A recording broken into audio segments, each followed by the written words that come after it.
Hello दोस्तों, मेरे कहानी वाले चैनल पे आप सभी का स्वागत है। तो दोस्तों, अगर आप मेरे चैनल पे नए हो और अभी तक आपने मेरे चैनल को सब्सक्राइब नहीं किया है तो प्लीज़ सब्सक्राइब कर लीजिए।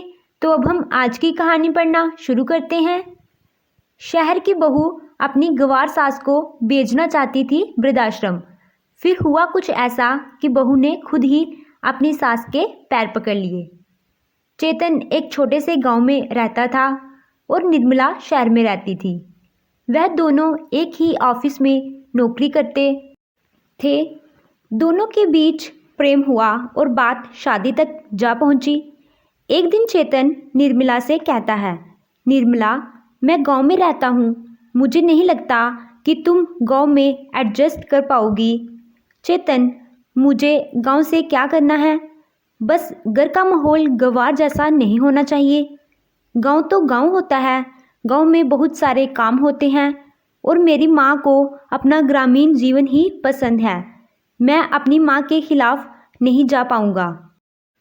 चेतन, शादी तो होने दो, मैं सब मैनेज कर लूँगी। मैं तुम्हारे लिए कुछ भी कर सकती हूँ। चेतन ने घर पहुँचकर माँ से कहा, माँ, निर्मला बहुत अच्छी है। माना कि वह शहर की है, पर थोड़े ही दिन में वह सब समझ जाएगी। देख ले बेटा, शहर की लड़कियां गांव में नहीं निभा पाती। चिंता मत करो माँ, आप बस शादी के लिए हाँ कर दो। बेटे की खुशी के लिए गायत्री ने भी हाँ कर दी और कुछ दिनों के बाद उन दोनों की शादी हो गई। शादी के दूसरे दिन की सुबह जब निर्मला ने बाहर आकर गायत्री के पैर छुए तो गायत्री ने आशीर्वाद देते हुए कहा, सदा सुहागन रहो बेटी, फूलो फलो। ऐसा आशीर्वाद मत दो मम्मी जी, मैं बिल्कुल फिट हूँ। फूल गई तो मेरी फिगर खराब हो जाएगी। बहू, यह तो सिर्फ आशीर्वाद है। खूब खाओ पियो और खुश रहो। अगले दिन जब निर्मला सोकर उठी तो गायत्री ने चाय की पतीली चूल्हे पर चढ़ा दी थी। ये देखकर निर्मला अपनी सास गायत्री से कहती है, मम्मी जी, यह क्या कर दिया आपने, पूरे घर में धुआं फैला दिया। आपको पता है ना कि धुएं से प्रदूषण फैलता है। नहीं बहू, चूल्हे के धुएं से प्रदूषण नहीं फैलता, बल्कि घर के मक्खी मच्छर मर जाते हैं। और तुम अभी तक सो रही थी, जल्दी जाओ नहा कर आ जाओ, आज तुम्हारी मुंह दिखाई है। मोहल्ले की औरतें आती होंगी तुम्हें देखने। इसके बाद निर्मला नहाने चली जाती है और थोड़ी देर बाद वह जीन्स टॉप पहनकर बाहर आ गई, जिसे देखकर गायत्री का माथा ठनक गया और वह निर्मला से कहती है, ये क्या बहू, यहाँ ऐसे कपड़े नहीं चलेंगे। जाओ साड़ी पहनकर आओ, यह गांव है, शहर नहीं। पर मम्मी जी, ये गांव है तो क्या हुआ, मैं तो शहर की हूँ ना। तभी वहाँ पर गांव की कुछ महिलाएं आ पहुँची और बोली, वाह गायत्री, तेरी बहू तो बहुत मॉडर्न है। हमने पहली बहू ऐसी देखी है जो शादी के पहले दिन ही जीन्स टॉप पहने हैं। नहीं नहीं निर्मला, मेरी बहू शहर की है ना, तो गांव के रिवाज नहीं जानती। अभी साड़ी पहनने जा ही रही थी, इतने में तुम आ गई। वैसे मेरी बहू बहुत संस्कारी है। निर्मला बेटा, इन सबके पैर छुओ। मम्मी जी, मेरी सास आप हैं, पूरे गांव की महिलाएं नहीं, इसीलिए मैं इन्हें सिर्फ नमस्ते करूंगी। नमस्ते आंटी। ये सुनकर मोहल्ले की औरतें मुंह फुलाकर वापस चली गई। ये देखकर गायत्री बहुत शर्मिंदा हुई। चेतन जब शाम को घर आया तो माँ को उदास देखकर कहता है, क्या हुआ माँ, उदास क्यों बैठी हो। माँ दिन में हुई सारी बात बेटे को बताती है। क्या माँ, आप भी छोटी सी बात को इतना खींच रही हैं। ये कहकर वह अपने कमरे में चला जाता है। ऐसे ही दिन बीतते जाते हैं।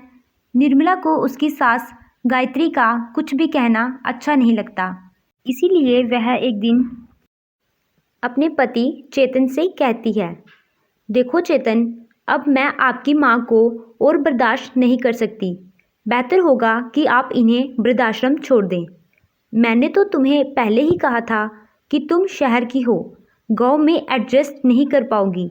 लेकिन घर में रोज़ रोज़ की चिक चिक से मैं भी परेशान हूँ।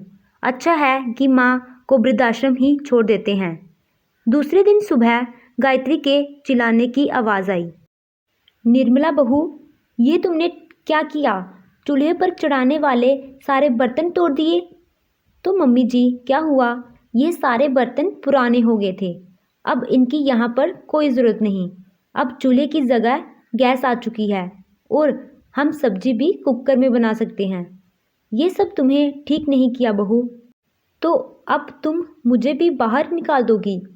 ये आपकी मर्ज़ी है, आप चाहो तो वृद्धाश्रम जा सकती हो। ये सब सुनकर गायत्री अपनी बहू का मुंह देखती रह गई। शाम को जब चेतन ऑफिस से घर आता है तो निर्मला कहती है, चेतन तुम कब जा रहे हो मम्मी जी को वृद्धाश्रम छोड़ने?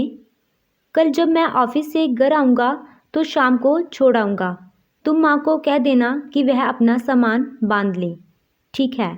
ये सारी बातें गायत्री सुन लेती है और मन ही मन बहुत उदास होती है। अगले दिन जब चेतन ऑफिस के लिए निकल जाता है, उसके थोड़ी देर बाद निर्मला के कमरे से बहुत ज़ोर से चिल्लाने की आवाज़ आती है।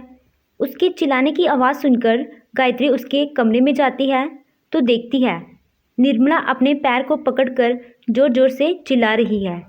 क्या हुआ बहू? मम्मी जी, मुझे सांप ने काट लिया। ऐसा कैसे हो सकता है? आज से पहले यहाँ कभी सांप नहीं दिखा। शायद खेत से आ गया होगा, तुमने खिड़की खुली छोड़ी होगी। पता नहीं मम्मी जी, बहुत दर्द हो रहा है। बहू तुम चिंता मत करो, मैं हूँ ना। इसके बाद गायत्री ने फटाक से अपनी साड़ी काटकर उसके पैरों में बांधी और उसके बाद उसके पैर में से सारा जहर चूस के बाहर निकाल दिया। अब कैसी हो बहू?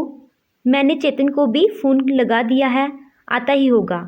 जब तक चेतन घर पहुंचा तब तक दोनों बहुएं और सास बेहोश हो चुकी थी।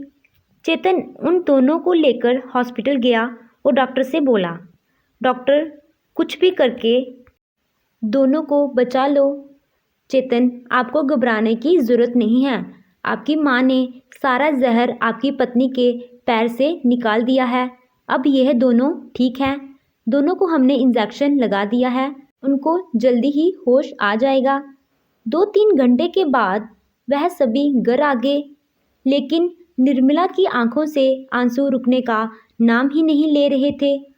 अब क्यों रोए जा रही हो? अब तुम बिल्कुल ठीक हो। इसके बाद निर्मला अपनी सास गायत्री के पैरों में सिर रखते हुए बोली, मम्मी जी, अगर आप नहीं होती तो आज मैं ज़िंदा नहीं होती। लेकिन आप ये जहर निकालना कैसे जानते हो? ऐसे नहीं बोलते बहू, तुम 100 साल जियो। गांव की गवार हूँ ना, इसीलिए सब जानती हूँ। और जब अपने बच्चों पर मुसीबत पड़ती है ना तो कुछ सीखने की ज़रूरत नहीं पड़ती। अब तुम ठीक हो, अब मैं वृद्धाश्रम चली जाऊंगी। मम्मी जी, एक मैं हूँ जो आपके गांव के तरीकों को देखकर आपको वृद्धाश्रम भेजने को सोच रही थी। आज आपका गांव की होने के कारण ही मेरी जान बची है। अब मैं ऐसे ख्याल अपने दिमाग में कभी नहीं लाऊंगी। मुझे माफ़ कर दो। अब आप जैसा कहोगे मैं वैसा ही करूँगी। बेटी, गांव में और कुछ नहीं पर संस्कार बहुत हैं। मैं चाहती हूँ कि मेरी बहू भी संस्कारी हो। आज के बाद आपको शिकायत का कोई मौका नहीं मिलेगा। बस आप मुझे माफ़ कर दो। बहू, आज मैं बहुत खुश हूँ। देखना, हम सास बहू की जोड़ी को दुनिया देखेगी।